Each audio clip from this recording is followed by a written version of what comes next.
Et à présent, chers téléspectateurs, on débute notre débat d'aujourd'hui. Ils sont quand même, alors que ce secteur du tourisme souffre depuis 2011. L'Égypte entend relancer la machine. Le ministère du Tourisme fixe un objectif ambitieux de 10 millions de visiteurs internationaux en 2017 contre 6 millions escomptés sur l'année en cours et 9,3 millions en 2015. Un programme de campagne publicitaire a été lancé sur une vingtaine de marchés internationaux, notamment en Europe. Et pour plus d'informations sur ce sujet, mesdames et messieurs, nous avons le plaisir d'accueillir M. Adel Zaki, qui est président du comité du tourisme réceptif à la Chambre du tourisme égyptienne. Bonjour. Bonjour. M. Adel.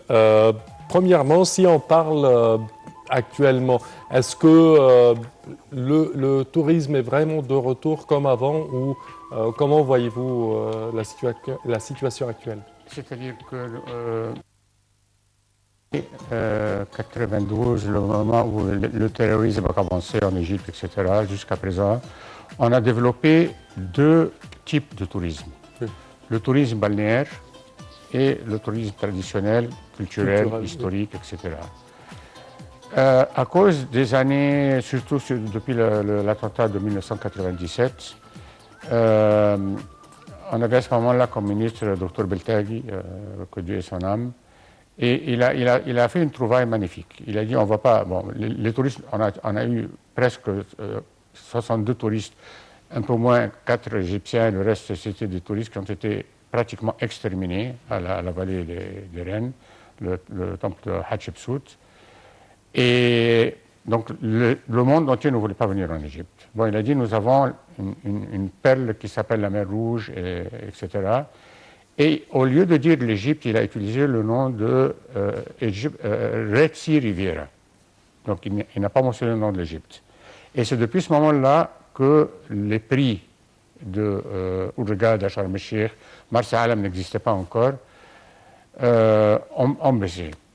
Et ce programme, il y a eu des millions au cours des 10-12 dernières années qui sont venus, mais à des prix excessivement bas. Okay? Oui. Depuis 2011 jusqu'à présent, le tourisme balnéaire le tourisme culturel est presque à zéro. Je peux donner une indication que vous allez, c'est des chiffres. L'agence, comme tourisme réceptif, comme revenu de tourisme réceptif en 2010, nous avons reçu à peu près 32 millions l'équivalent de 32 millions de livres égyptiennes. 2011-2015, on n'a même pas dépassé les 4 millions. Ah, ça, c'est... Parce que le tourisme culturel, ou histoire, etc., ne veulent pas venir au Moyen-Orient tant qu'il y a les problèmes de Daesh, Syrie et les immigrants illégaux. Donc, que maintenant le tourisme balnéaire commence un peu à bouger, je pense que ça peut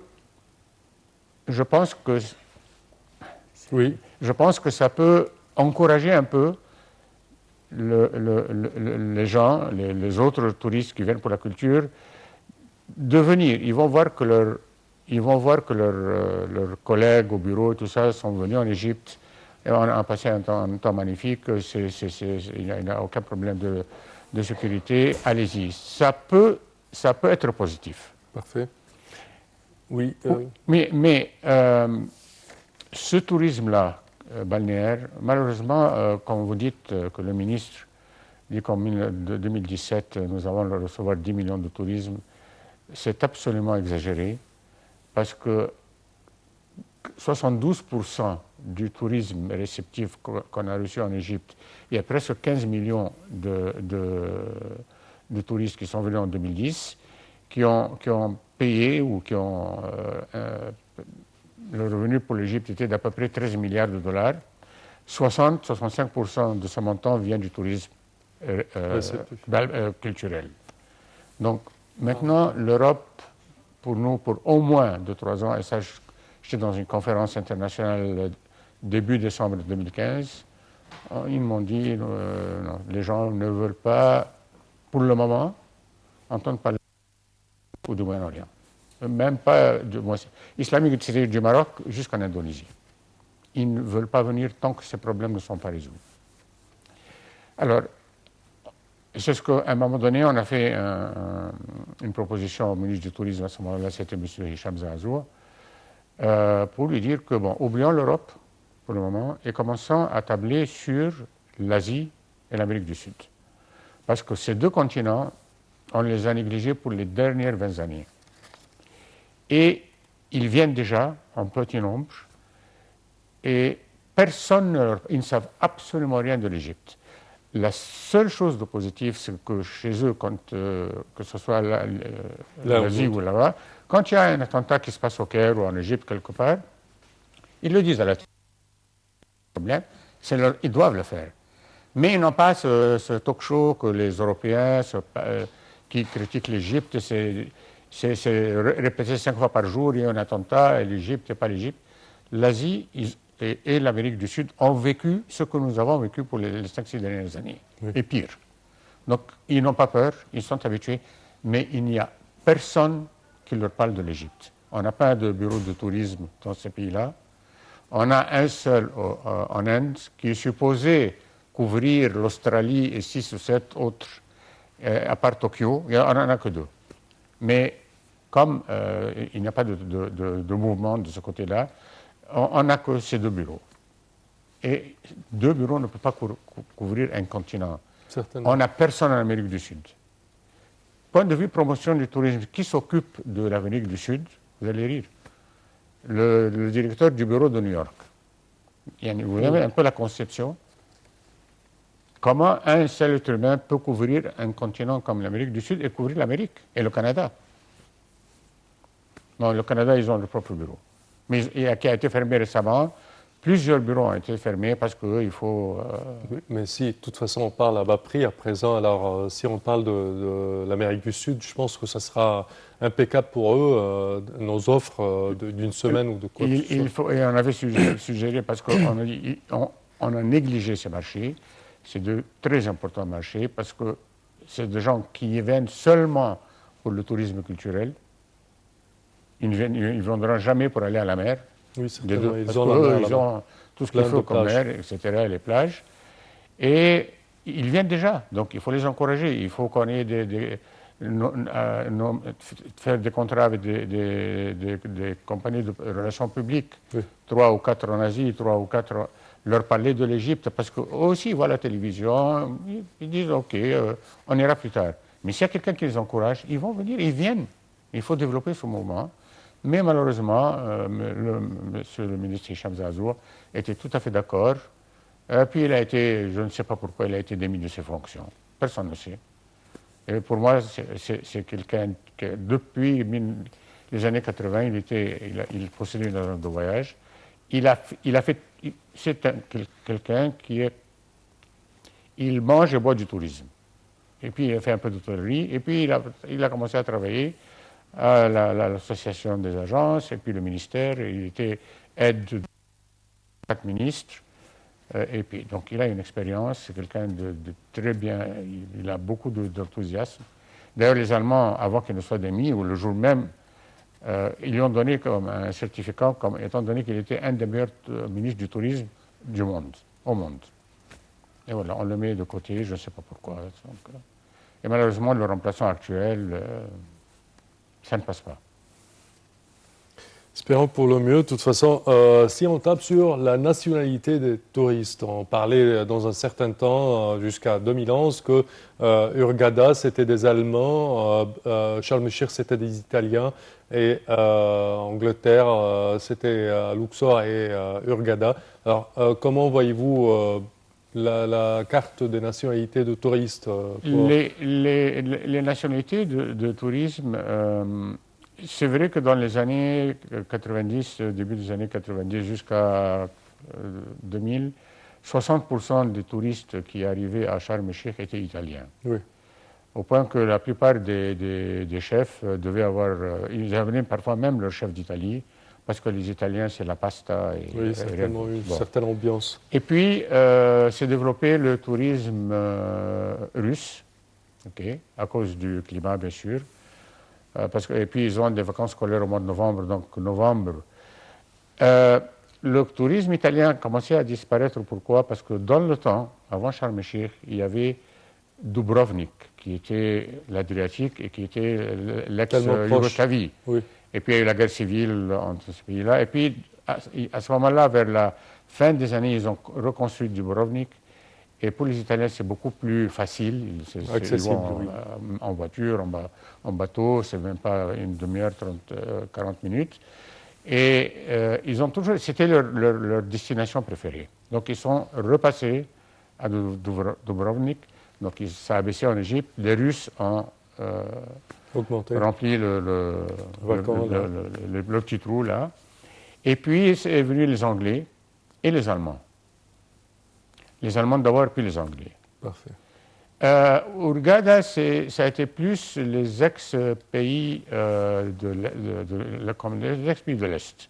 Oui. La Roumanie, la Bulgarie, la République tchèque, parce que Hurghada est meilleur marché que Sharm el-Sheikh. Sharm el-Sheikh est une station balnéaire, on peut dire, de haut niveau, oui, grâce à tous les hôtels, les facilités, et la mer, et la plage, etc. Donc, aussi a commencé à beaucoup de pays nordiques, la Suède et le Danemark. La Norvège, pas tellement, mais la Suède et le Danemark. Et tous ces pays, la Norvège, le Danemark, la Suède, l'Allemagne, l'Italie et l'Angleterre, ils venaient en nombre très important pour le tourisme culturel. Parfait, parfait. Et si on parle de la campagne de marketing lancée par le ministère du Tourisme, quelles sont vos recommandations pour cette campagne de nos jours? De cibler quel marché, par exemple, que ce soit le sud-est asiatique ou l'Amérique du Sud, comme vous voulez? Alors, moi, personnellement, mon avis et l'avis de mes collègues dans le comité, c'est de concentrer sur faire une petite campagne en Europe, mais se concentrer sur l'Asie, l'Amérique du Sud,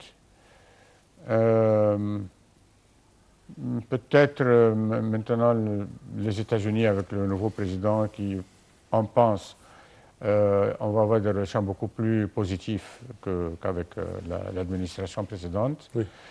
Et faire un petit rien, c'est-à-dire quelque chose de très léger pour l'Europe. Parce que, comme je vous ai dit, l'Europe nous l'ont dit, nous ne viendrons pas en Égypte avant 2-3 ans. Donc, inutile de dépenser des sommes. Des campagnes de marketing. De campagnes. Et il y a eu justement, il y a quelque temps, ils ont fait une campagne aux États-Unis. Oui. Beautiful Egypt ou quelque chose dans le genre. Bon. Quelle a été la réaction des gens qui a été écrit dans le Washington Post? Il a dit absolument, l'Égypte est un pays merveilleux, un pays qui date de 7000 ans, etc., mais il a commencé à mettre des photos. La saleté, les poubelles, la sécurité. Voilà une voiture qui a explosé ici, une voiture qui a explosé. Donc, ça a été un contre-effet très négatif. Et quand un Washington Post écrit une chose pareille, et on avait dit, ce n'est pas le moment de faire cette campagne. Les gens, il faut commencer par nommer ou faire un contrat avec une compagnie globale de public relations, oui, certainement, pour améliorer la vision de l'Égypte auprès de ces gens. Il y a des attentats qui se passent, ils voient au nom de la religion, ils voient tout, et personne ne leur répond. On n'a personne qui savent leur. Donc il faut que ce soit une compagnie de relations publiques multinationale qui sait s'adresser à chaque culture séparément, parce qu'ils ont des bureaux un peu partout. Oui. Je ne parle pas simplement du langage, mais je parle de la culture. Oui, vous ne pouvez pas adresser un message à un Italien comme un Japonais ou un Russe ou un Italien. Ou comme un Américain, comme un Anglais. Exactement. Donc c'est la même langue, mais voilà, ça diffère de culture. Voilà, c'est ça l'avantage de ces... Ça coûte cher, certainement, mais ça va... Mais ça vaut la peine. Ça vaut la peine, bien sûr. Parce qu'aujourd'hui, ils voient la télévision, ils ferment incendie, meurtre, voiture qui explose. et personne ne lui dit qu'est-ce qui se passe, et qu'il y a des choses magnifiques qui se passent en Égypte en même temps. Oui. Ce n'est pas que ça. Alors lui, dans sa tête, c'est ça. Donc Oui. il faut effacer cette vision de l'Égypte, d'une vision beaucoup plus positive. Et à ce moment-là, oui, on peut commencer à faire une campagne et dépenser de l'argent. Mais Et je pense surtout profiter des événements tels que, par exemple, le Festival international du cinéma du Caire, voilà, absolument. pour répandre une belle image de l'Égypte. Au moment du ministre Fouad Sultan, Oui. moi j'ai travaillé avec lui, avec tout un groupe de gens, il a nommé, parce que le terrorisme avait commencé, et il a nommé il a signé un contrat avec une des plus grandes multinationales relations publiques. Et un jour, à New York, il y a eu un programme à la télévision. New York, c'est la capitale financière du monde. Oui, Okay? certainement. Et il y a eu un programme à l'heure de pointe, 20 minutes, un programme qui s'appelle l'Égypte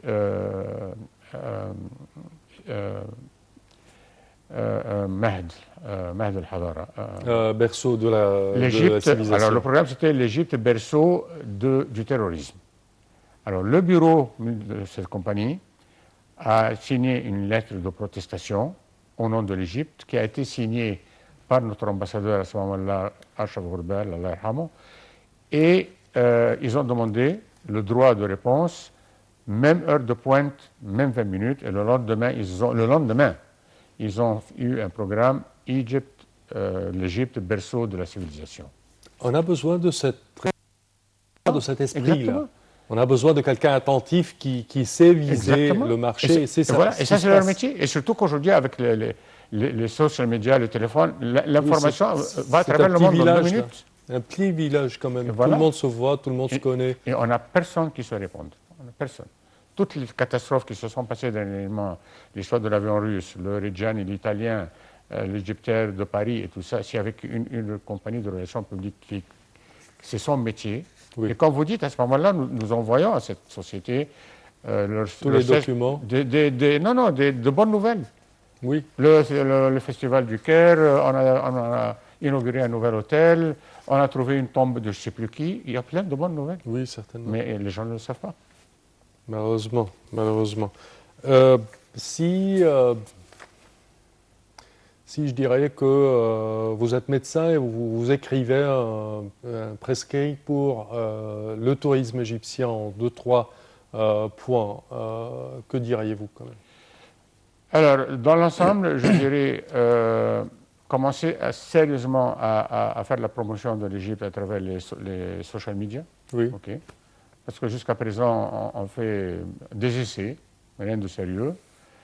Oui, ce sont des compagnies de tourisme privées qui font leur publicité. Le ministère a signé un accord dernièrement avec Google. Bon, ils nous ont fait une plateforme en, je ne sais pas, 17-18 langues, mais ok, c'est très bien. Mais ça prend du temps et maintenant c'est seulement en anglais, je crois.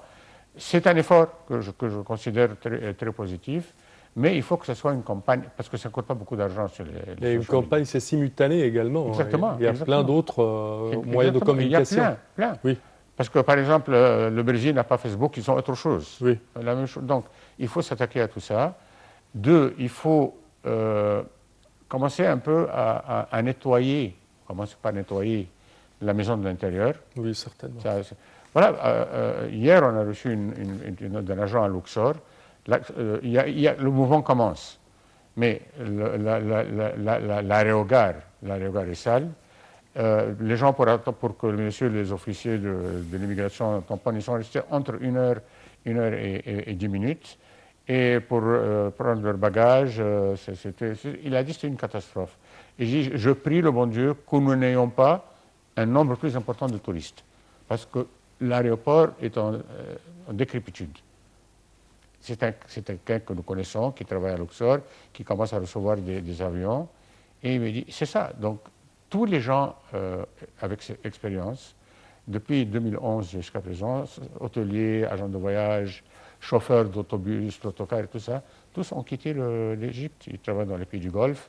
Beaucoup sont partis en Ukraine, beaucoup sont partis en Géorgie. Oui. Voilà. Donc, on a vraiment... Et je dis, si demain le bon Dieu nous donne comme pluie, une pluie de touristes, ça va être la catastrophe. On n'a personne qui puisse le servir correctement. Et déjà, beaucoup de gens veulent venir, des individuels, en Égypte. Ils veulent aller dans les 5 étoiles, les super 5 étoiles, etc. D'abord, ils vont sur le site Travel Advisor et ils disent qu'il n'y a pas de service en Égypte. Et le monsieur est disposé à payer tout ce qu'il faut, mais il veut un service. Certainement. Donc, je dirais nettoyer la maison de l'intérieur, urgemment.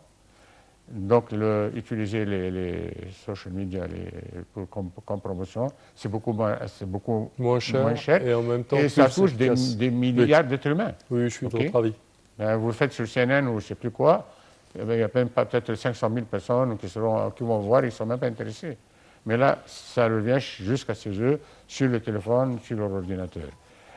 Et 3, s'attaquer, dépenser l'argent qu'on a. On a cet argent. Au lieu de le dépenser sur le marché européen, on la dépense, bien sûr, la PR, les relations publiques. Ça, c'est primordial. S'occuper de deux continents, l'Asie et l'Amérique du Sud. Oui. Et ça ITB, à part Berlin, qui est le plus grand salon du tourisme au monde, c'est ITB. Il y a 5 ou 6 ans, ils ont ouvert ITB, ils ont créé ITB Singapour. Oui. L'année d'après, le tourisme pour l'Asie a augmenté de 22%. Parfait. À cause du nom de ITB. Parfait. Monsieur Adelzaki, au terme de cette édition, je tiens à vous remercier de vos explications. Merci à vous. Merci à vous et je suis à votre disposition quand vous voulez. Merci à vous. Merci. Chers téléspectateurs, au terme de cette édition, je tiens à vous remercier de votre attention et je vous envoie nos excuses pour notre collègue Diarra. Et nous vous donnons demain rendez-vous avec une nouvelle édition de notre Bonjour l'Égypte. À demain.